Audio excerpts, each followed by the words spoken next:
প্রিয় BA BSc এবং বিকমের first সেমিস্টারের ছাত্রছাত্রীরা, আজকে আমি যে বিষয় নিয়ে আলোচনা করব সেটি হচ্ছে তোমাদের কলকাতা বিশ্ববিদ্যালয়ে যে কমন ভ্যালু অ্যাডেড কোর্সে যে সাবজেক্টটি রয়েছে, কোর্সটি রয়েছে, তার মধ্যে তোমাদের পরিবেশবিদ্যা সাবজেক্টটি রয়েছে। সেখান থেকে আমি তোমাদের model practice set, mock test paper, last মিনিটের 5 মার্কসের কোশ্চেন এবং 2 নম্বরের কোশ্চেনও ইম্পর্টেন্ট বলে দিয়েছিলাম। আজকের এই ভিডিওতে আমি তোমাদের বলবো, তোমরা অনেকে রিকোয়েস্ট করেছি স্যার 2 নম্বরের আমাদের কোশ্চেন অ্যান্সার সহ আলোচনা করে দিন। তো আজকের এই ভিডিওটি অত্যন্ত গুরুত্বপূর্ণ তোমাদের জন্য। আজকের এই ভিডিওতে আমি তোমাদের 2 নম্বরের প্রশ্ন এবং সাথে উত্তর নিয়ে আলোচনা করব। তো ভিডিওটি প্রথম থেকে স্কিপ না করে দেখতে থেকো এবং তোমরা যারা চ্যানেলে নতুন তারা চ্যানেলটি সাবস্ক্রাইব করে পাশে থাকা বেল আইকনে ক্লিক করে রেখে দিও। তো দেখো, কলকাতা বিশ্ববিদ্যালয়ের 2 নম্বরের প্রশ্ন, প্রথম অধ্যায় থেকে। প্রথম হচ্ছে পরিবেশ কাকে বলে। বলছে উদ্ভিদ, প্রাণী এবং মানুষের সুস্থ স্বাভাবিকভাবে পৃথিবীতে বেঁচে থাকার জন্য যে পারিপার্শ্বিক অবস্থার প্রয়োজন হয় তাকে পরিবেশ বলে। পরিবেশবিদ্যা বলতে কি বোঝায়? এনভায়রনমেন্টাল শব্দটির উৎপত্তি কোথা থেকে? যে শাস্ত্র পাঠ করলে পরিবেশ সম্পর্কে জ্ঞান লাভ করা যায় তাকে পরিবেশবিদ্যা বলে। ফরাসি শব্দ এনভায়রনমেন্ট থেকে।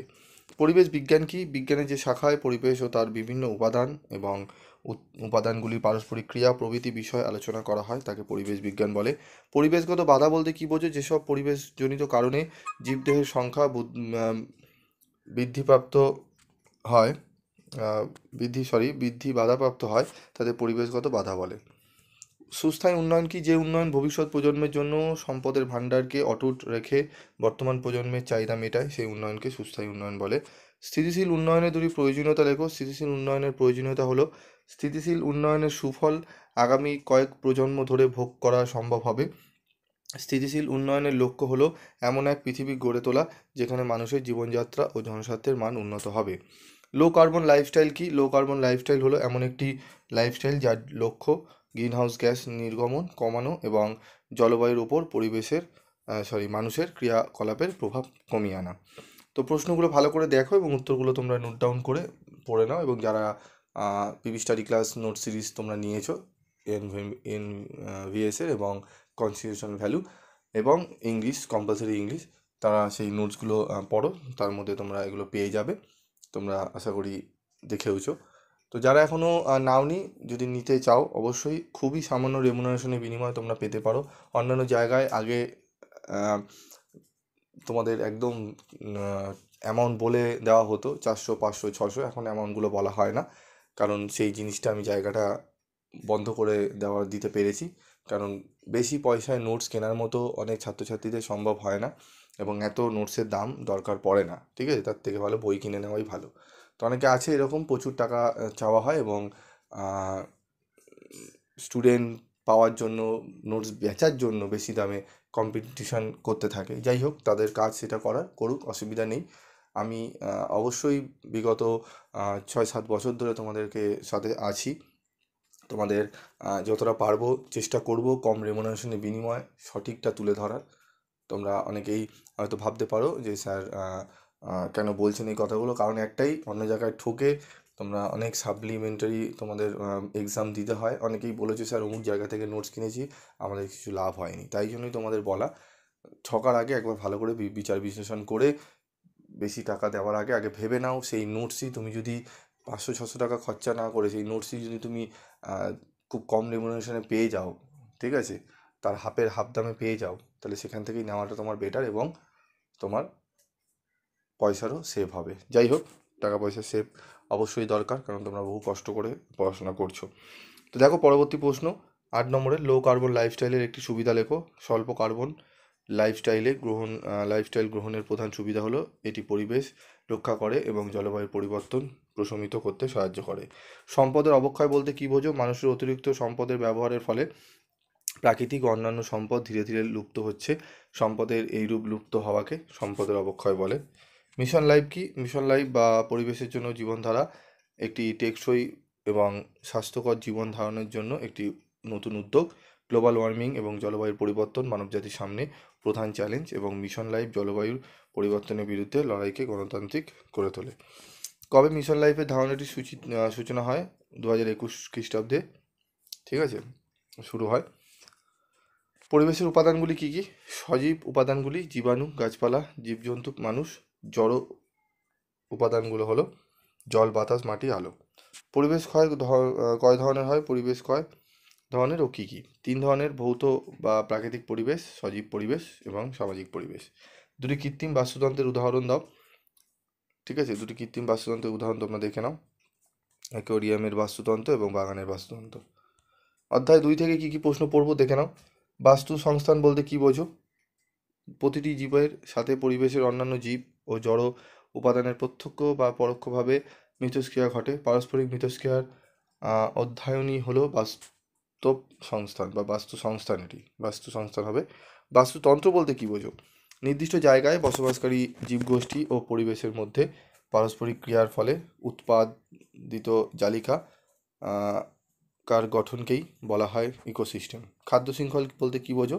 যে প্রক্রিয়ায় খাদ্যস্থিত শক্তি উৎপাদক থেকে পর্যায়ক্রমে খাদক সম্পর্কের মাধ্যমে বিভিন্ন জীব গোষ্ঠীর মধ্যে প্রবাহিত হয়ে থাকে, সেই শক্তি প্রবাহের অনুক্রমিক পর্যায়কে বলা হয় খাদ্য শৃঙ্খল।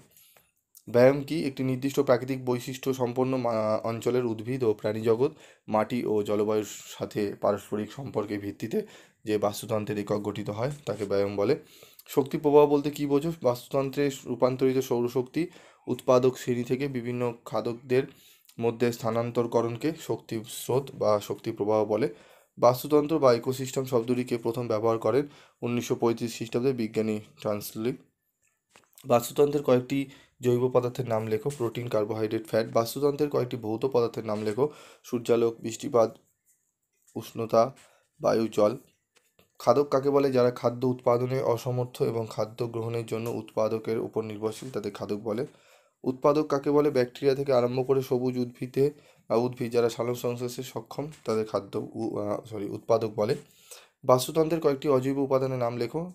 Oxygen, nitrogen, phosphorus, potassium, calcium, carbon dioxide. শিকারী খাদ্য শৃঙ্খল কাকে বলে? যে খাদ্য শৃঙ্খল তৃণভোজী বা শাকাহারী প্রাণীদের প্রাথমিক খাদ্য স্তর থেকে শুরু হয় এবং খাদক সম্পর্কের ভিত্তিতে বৃহত্তর মাংসাশী প্রাণীর স্তরে শেষ হয়, তাকে শিকারী খাদ্য শৃঙ্খল বলে।